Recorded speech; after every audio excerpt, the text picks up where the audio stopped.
It's the end of 2024, and oh my golly, the types of technology, the updates, the changes, mostly the improvements are just unbelievable.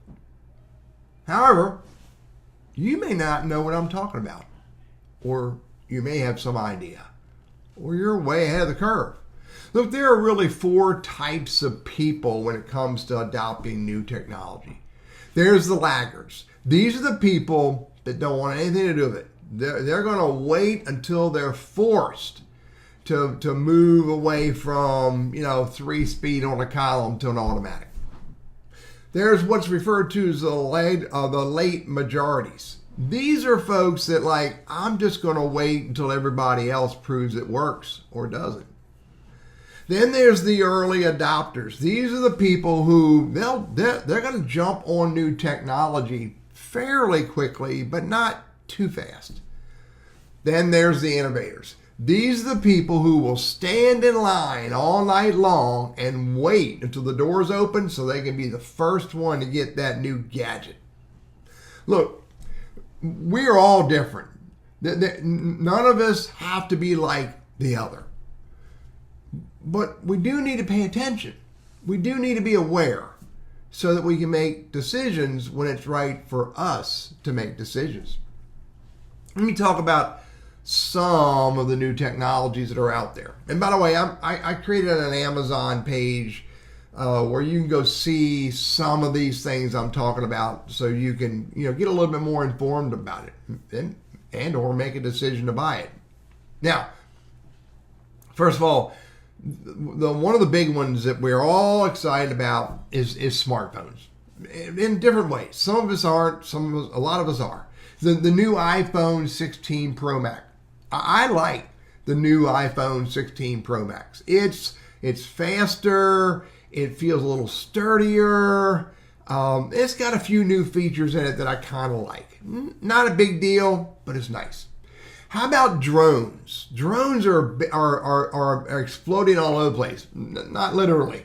People are jumping all over drones for lots of different reasons. There's industrial zones, there's commercial drones, and there's residential or retail drones. And they have better battery life, they're easier to control, and they have better cameras. And they can be fun.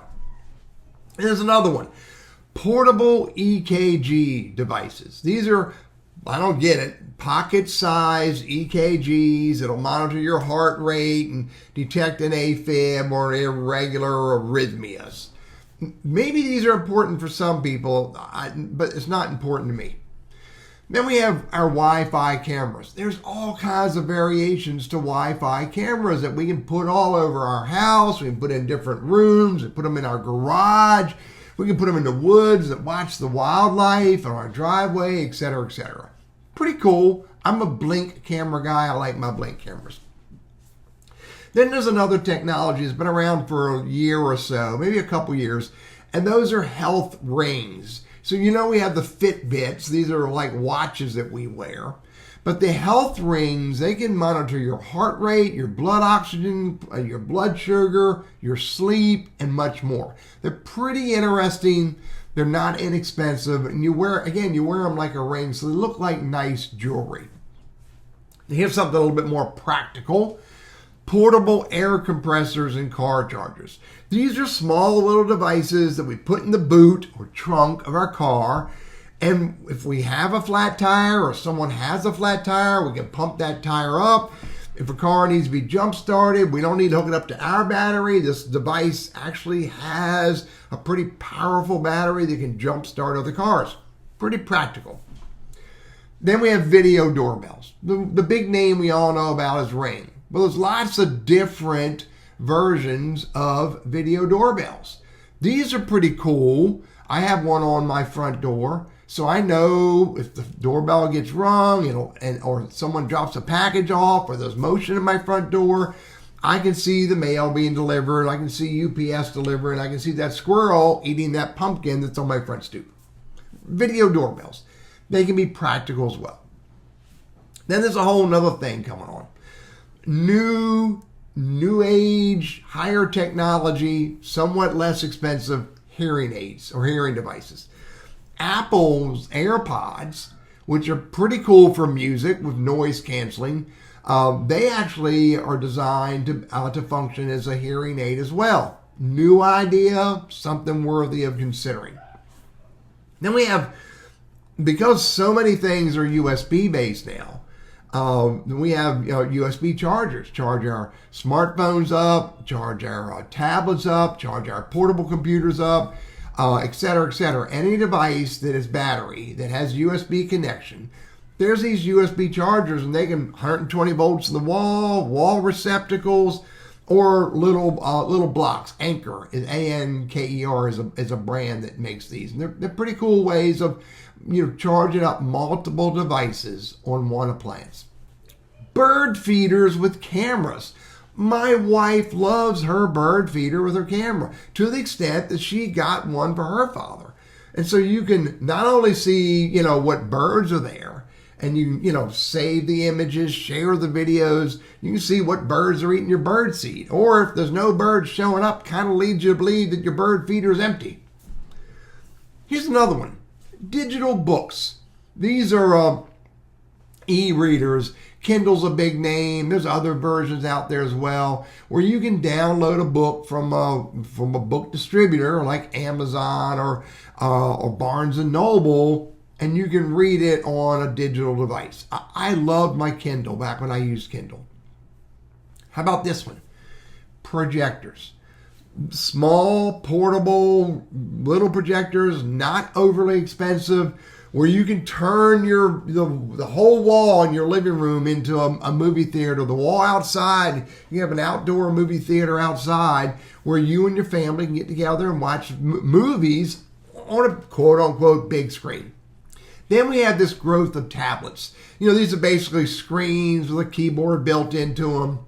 Apple's a big one, the iPad. Google has a Google tablet. There's other variations of tablets out there as well. Many of them, you download apps and you can get access to lots of stuff through a tablet, including an e-reader. Portable speakers. I bought one years ago when I went to an outdoor event that I had to present at. And they said that, I better be prepared to talk very loud. So I bought this portable speaker. It's Bluetooth. And I hooked it up to my iPhone and used my iPhone as a microphone. It's a great way to turn any space into, playing music for everybody to hear. They're pretty cool little devices. Most of them are Bluetooth and they're battery operated. How about smartwatches? How about our iWatches, our Google, our Fitbit, our Garmin, our Samsung, our Tozo, and on and on and on. All these new variations of smartwatches driving the prices down and adding more and more features, including measuring my heart rate. Go figure. We are now back to the world of turntables. We're now back to the world of listening to music on vinyl. And it's a big craze right now. And there are lots of turntables out there that you can buy that pretty much fit any need or any budget. And you can hook them up to your surround sound, you can hook them up to your smart speaker, your portable speaker, et cetera, and listen to music on vinyl. How about this one?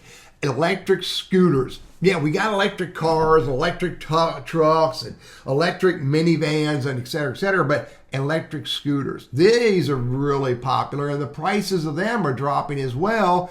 It can be a great way, an inexpensive way for you to get around the community or get around town if you're doing, small little errands. Earbuds, headphones. I'm a big fan of earbuds and over-the-ear headphones, of noise cancellation. I really do enjoy my headphones so I can listen to my movies, watch my movies on a big screen, watch my movies on my iPad or my computer. I'll listen to my podcast on my cell phone with my noise-canceling over-the-ear headphones so I can really enjoy the music or really enjoy the podcast without being disturbed by other noises around me. How about all these trackers? Apple tags. There's another one called Tracker. There's another one called Tile. These are little devices that you can hang on your purse, hang on your backpack.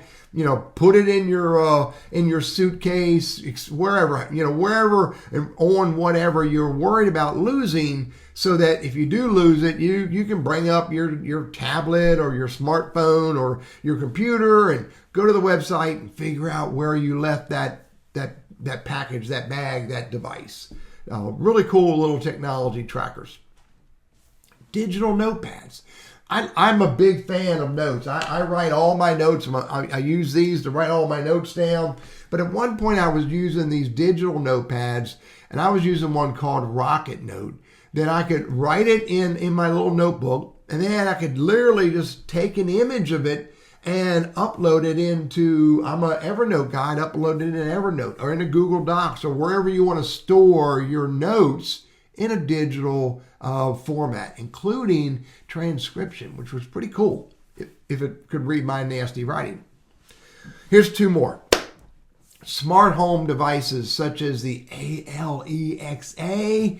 I use an Echo so I can listen to the news, catch the weather, and get alerts, etc., etc. I can actually watch movies on it if I want to. And I can also use that Echo device, the Alexa Echo device, and I can tell it to turn on my lights, turn off the outside lights. I can tell it to look at my Ring doorbell, look at my Blink camera, etc., etc. Tie it all together with these smart home devices. And the last one is wireless chargers. We're getting, technology is getting better and better. We can charge up our smartphones, our AirPods, our smartwatches, all with wireless chargers now. I have one on my nightstand where at the end of the day, I hang my watch on it, I put my smartphone up against it, and they charge up at night without having to worry about plugging them in. And the list goes on and on and on with some of these new technologies that are out there, or improved technologies that may be worthy of looking at. But the big question comes down to this. Which of these new technologies are right for you? And when do you want to experience them? That's the magic. When do you want to experience them? The answer, again, is different for all of us. You need to choose experimentation with these new devices that you feel comfortable doing. My suggestion, however, is that you not become left behind. If you're not comfortable experimenting with tech, then I would encourage you just to press yourself a little bit to experiment a little bit. Pick one of these devices. Pick one of these technologies that may make your life easier, may be more enjoyable for you, may make your life safer, or may be rewarding in some other way. And then go experiment with them. You don't need to do everything. Just don't become left behind.